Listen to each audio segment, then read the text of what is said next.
Merci de m'accueillir parmi vous aujourd'hui. J'ai un rôle un peu ingrat parce que je suis ici pour vous parler d'économie et pas d'écologie. Mais l'économie sera un des grands débats de la prochaine campagne électorale. Et quelle est la situation que nous traversons aujourd'hui? Eh bien, depuis 15 ans, nous avons subi énormément de chocs. Il y a eu une crise bancaire il y a 15 ans, il y a eu la crise de l'euro un peu plus tard, il y a eu la crise du Covid, bien entendu, et plus récemment, bien sûr, la guerre en Ukraine avec ses relents d'inflation. On va devoir aborder les prochaines années dans un contexte difficile, sachant que nos sociétés sont extrêmement endettées et qu'en plus, il y a quelques éléments qui vont constituer l'arrière-plan de cette réalité des 10 à 15 prochaines années. Tout d'abord, la croissance va être faible et c'est essentiellement lié à un phénomène de vieillissement de la population. J'y reviens. Deuxième élément, c'est qu'on va devoir assurer une transition énergétique, une remédiation environnementale qui va coûter énormément d'argent, sans doute 2 fois le PIB, c'est-à-dire la richesse nationale créée chaque année au cours des 20 prochaines années. Et puis un autre phénomène qui n'est pas encore intégré dans les modèles, dans les prévisions, c'est cette fameuse intelligence artificielle. Alors, il faut se rendre compte que ce qu'on vit maintenant en termes d'intelligence artificielle, c'est une nouvelle révolution industrielle. Il y a environ 2 siècles, 150 ans, l'humain a été dépassé par la machine qui était plus productive que la force physique. Aujourd'hui, l'intelligence artificielle va toucher tous les métiers, même les métiers de la création, en complétant le cerveau humain par une démultiplication numérique et digitale. Donc, faible croissance qu'on va devoir gérer dans un contexte d'harmonie sociale. Et un mot d'abord sur le vieillissement de la population.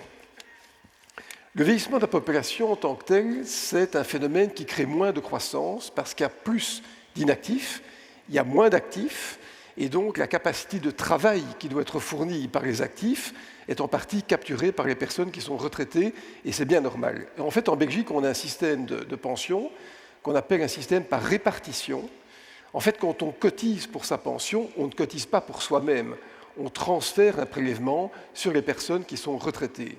Et on comprend bien que si la démographie se modifie, c'est-à-dire qu'il y a moins de naissances, si l'espérance de vie augmente, il y a un transfert plus important des travailleurs actifs vers les inactifs. Mais il faut garder ce système, parce que ce système assure une solidarité transgénérationnelle et une certaine prévisibilité des prestations. Mais il n'empêche que ça va être un coût très important pour les finances publiques.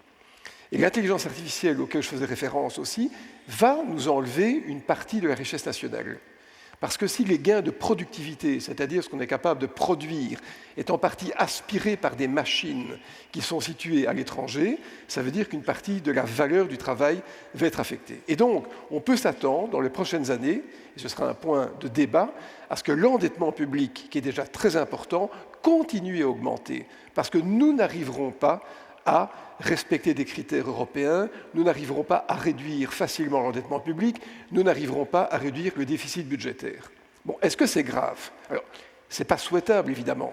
Mais en même temps, il faut savoir qu'aujourd'hui, la dette publique est en partie financée par la création monétaire. On fait tourner la planche à billets pour financer l'État. C'est-à-dire que c'est une bonne chose, ça permet en fait à ce que l'épargne que nous générons ne soit pas capturée. Et puis l'autre élément important qui atténue le problème, c'est que les taux d'intérêt après inflation sont négatifs. Donc en fait, quand l'État s'endette, après inflation, il rembourse moins que ce qu'il a emprunté. Et ça va permettre à la dette publique de s'atténuer au cours des prochaines années. Donc il y a des phénomènes qui vont atténuer cette gravité de l'endettement. Mais maintenant, est-ce que ça veut dire pour autant qu'on doit laisser les choses en l'état en matière fiscale? Et pourquoi parler de fiscalité? Parce que la fiscalité, c'est la base du financement de l'État. Alors d'abord un mot. On entend ici et ailleurs des personnes qui, dans des tribunes d'économistes ou à la télévision, disent qu'on doit absolument réduire l'endettement public, qu'on va au mur. D'abord, je vous dis, on ne va pas au mur parce que, heureusement, on a différents phénomènes comme ce refinancement de la dette par l'Europe qui nous permet d'atténuer le problème. Mais il faut bien faire attention au langage de ceux qui disent qu'on doit absolument réduire l'endettement public, réduire le déficit budgétaire. Parce que ces gens sont les mêmes que ceux qui disent qu'il faut baisser fortement les impôts.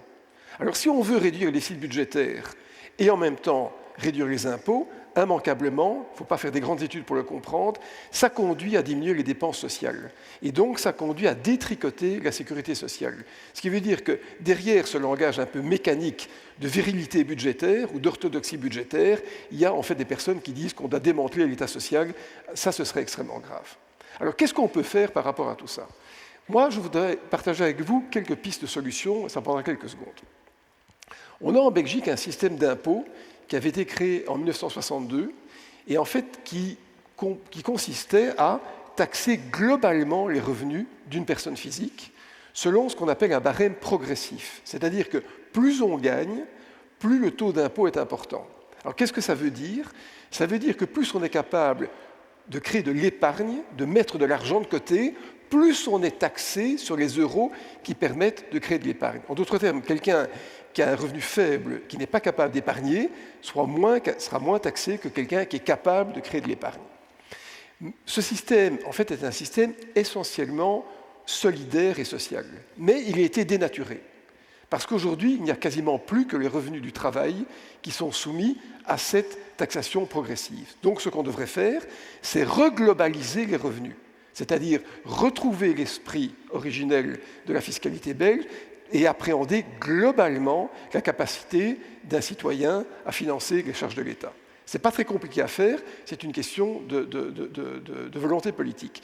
Et c'est d'autant plus important que ce qu'on constate depuis maintenant 20 ans, à un niveau belge, mais aussi international et mondial, c'est que la part des revenus du capital augmente par rapport à la part des revenus du travail dans la richesse qui est créée chaque année. Et cette tendance va s'accélérer, bien sûr, avec l'intelligence artificielle. Parce que tous les métiers qui pourront être complétés ou remplacés par de l'intelligence artificielle vont en fait enrichir les personnes qui créent les systèmes au détriment de leur propre emploi. Donc on doit repenser globalement cet impôt sur une base globalisée. L'autre élément, c'est que la sécurité sociale est aussi basée sur un prélèvement sur le travail, qui sera donc impacté par l'intelligence artificielle et par d'autres phénomènes, et bien sûr le vieillissement de la population. Donc on doit se demander si on ne devrait pas un jour réunir la fiscalité et la sécurité sociale, à manière telle que quelqu'un qui a des revenus élevés, non seulement, et c'est bien normal, paye plus d'impôts, mais paye plus de cotisations sociales et reçoive moins de bénéfices sociaux de l'État.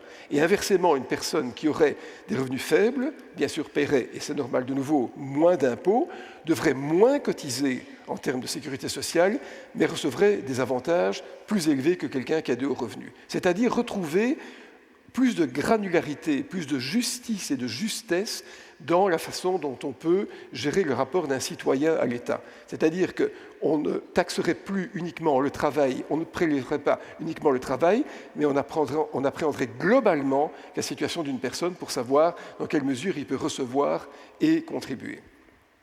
J'appelle ça la méta-globalisation, c'est-à-dire non seulement la globalisation des revenus, mais la globalisation des revenus et de la sécurité sociale. Et puis le dernier point que je vais partager avec vous, et je reviens peut-être de manière un peu obstinée là-dessus, sur l'intelligence artificielle. Si vraiment on en arrive à une situation que j'appréhende, où des parties entières de notre économie, et ça n'arrivera pas du jour au lendemain, mais ça arrivera avec le temps, vont être remplacées par la machine, on devra reparler de la contribution des entreprises à la sécurité sociale. Parce que si les entreprises qui remplacent des individus par des processus, des machines, de la digitalisation, en fait capturent une partie des gains de productivité physique, humain, intellectuelle des travailleurs, alors peut-être que ces entreprises devront elles-mêmes devenir des assujettis à la sécurité sociale pour que le capital finance, comme le travail, les prestations sociales. Ce n'est pas une idée qui va s'imposer du jour au lendemain, mais je crois qu'à un horizon de 10 à 15 ans, immanquablement, on va arriver à devoir repenser cette relation globale des entreprises et des personnes physiques au financement de l'État et de la sécurité sociale.